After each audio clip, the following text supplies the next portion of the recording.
pré-prod. Quand la course m'a invitée, j'étais encore au Québec. J'ai traversé le Canada pour me rendre en Alberta et sur la route, je faisais mes dessins, je pensais à mes idées, je pensais à mes mots que je voulais qu'ils ressortent de ce documentaire-là. Donc vraiment, je me suis dit, ça, ces mots-là, ça va être mes sujets, ça va être mes focus. Je voulais montrer son intersectionnalité. Chantal, maman, c'est Chantal, sorcière, la franco-albertaine qui milite jour après jour, pas juste pour sa langue, pas juste pour avoir des services, mais qui est un acteur de changement aussi.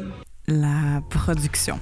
Je pense que j'avais les déesses du documentaire avec moi pendant ce processus parce que dès mon arrivée à Plamondon, il y avait une nouvelle lune. J'ai eu l'occasion d'aller faire de la sorcellerie avec Chantal. Chantal avait un accouchement au camping et j'étais un peu on call. Il est rendu 1h du matin. J'ai accompagné Chantal dans un accouchement. J'ai pas eu le droit de rentrer finalement parce que la mère était pas confortable à avoir une caméra. Je sais pas pourquoi. Commence à être assez tard. Demain, j'ai un morning show. Et le lendemain... J'ai eu un craving de poutine parce que je viens de voir une femme accoucher. Ma plus grande peur, c'est de vomir.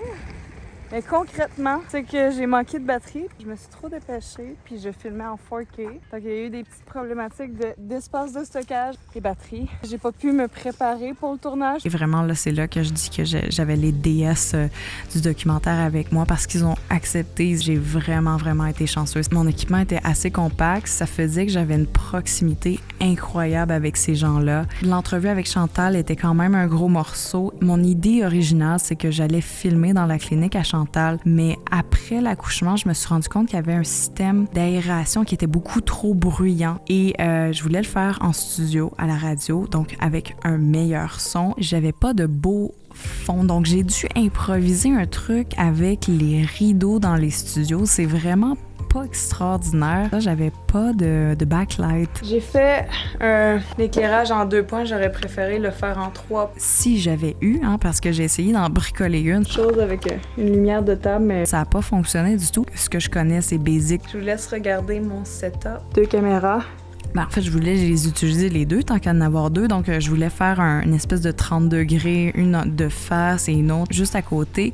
La première caméra qui était supposée être de face avait déjà un petit angle de 10 degrés, la post-production. J'avais des appréhensions, disons. Vraiment, c'était beaucoup trop lourd et mon ordinateur, il voulait plus rien savoir de moi. J'ai dû me tourner vers l'ordinateur de production de la radio. Il fallait que j'attende le soir absolument après le travail pour faire mon editing. Il a fallu s'adapter à ça.